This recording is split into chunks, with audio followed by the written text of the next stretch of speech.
What's up, everybody? Got another reaction video for you. Today, we're going to watch Kristen Bell being interviewed, and I'll give my thoughts. Let's get into it.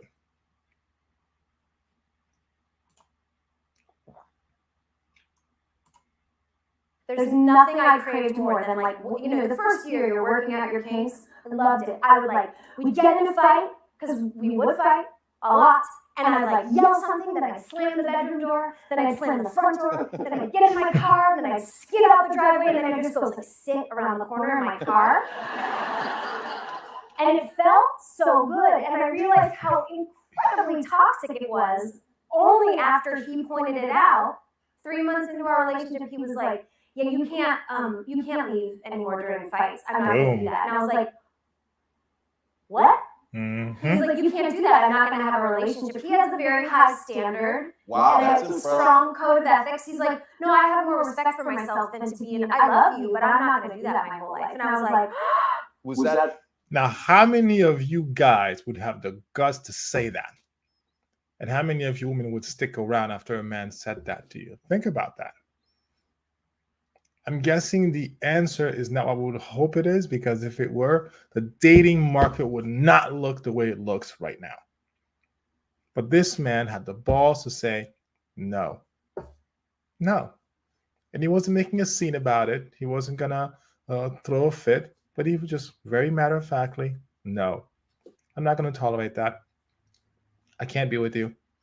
And he made it a point to say, hey, this isn't about me not loving you, because I do, but no, we're not doing this. And you can see how she reenacted her emotions from that moment. Like, she was about to go, how dare you? But she just knew he was right. Let's continue. Attractive when he said that? wow. So then he said, but here's how evolved he is.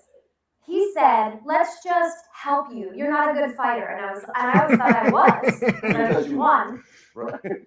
He's like, no, people can't do that. Our marriage won't survive. And everything he was saying was making so much sense. And I was like, damn, this guy. It's an exception to the rule, it sounds like. Yeah, but I'm too stupid to have thought no, of it means people can get there. So he said, how about the next time we fight, you're allowed to leave the room, but not the house. And I was like, okay, fine. The next fight, I left the room, I slammed the bedroom door, couldn't leave the front door. I was standing at the front door going like, I want to leave so bad, but I really love him, and he told me I couldn't, and he said it was a deal breaker for him, so I gotta stay in the house, I gotta comfort.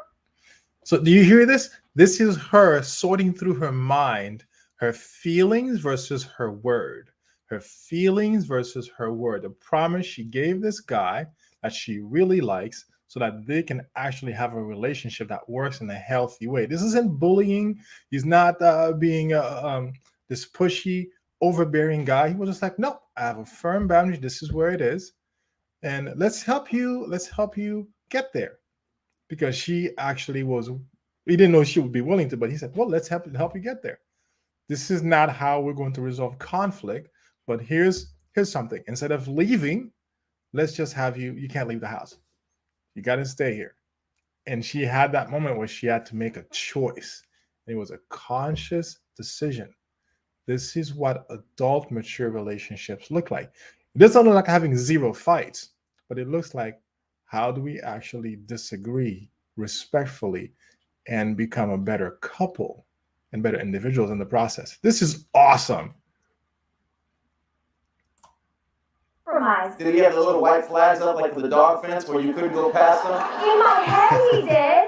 In my head he did. It was, and because I knew that he said to me, I have more respect for myself than to do this my whole life. So then the next time we fought, he was like, now that you've done that, he's like, now you can't leave the room. He's like, you can stop talking, but you can't leave the room. So then we'd have an argument, and I'd just sit there, and then I'd mean text him. Because I didn't want to talk to him anymore, but I would text him. This is getting very personal, guys. No, this is fascinating. Because what I'm realizing is that it sounds you're supposed to be training him, and you kind of got trained. You got trained. I got major. I don't know where Harry Connick Jr. got this concept that she's supposed to be training him. This is the trope of the happy wife, happy life thing that we've been sold and that many people have bought into. And this is one of the things that has so many guys not want to deal with marriage, is this idea that If I'm going to be happy, she's got to get whatever she wants and she's got to train me. That's nonsense. In the relationship, there's coming together and there's boundaries to be set. And he set some major boundaries. And like he said, she got majorly trained. The funny thing is that for most women, they want to be able to have some structure because structure creates trust. A chaotic man, there's only so much trust that can be created in a relationship when there's chaos around. Think about things like addiction. Think about things like not being able to keep your promises. There's got to be some sort of dependability and reliability there, and that's what got created when he said, "Nope, we're not putting up with this." He started to put an end to the chaos. And if you go back to the clip when Harry asked her, "Was it attractive when he said no to you?" You should have seen her face. She was like, "Oh yeah." So go back and watch it if you missed it. It's gold. It's absolute gold.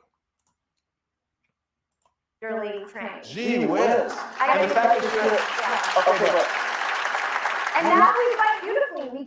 We actually disagree about 99% of the things on the planet, but we have an ultimate respect for each other. And All right, we'll pause the "No, video we're here. allowed It's to almost the disagree. end of We it. just can't be like crazy."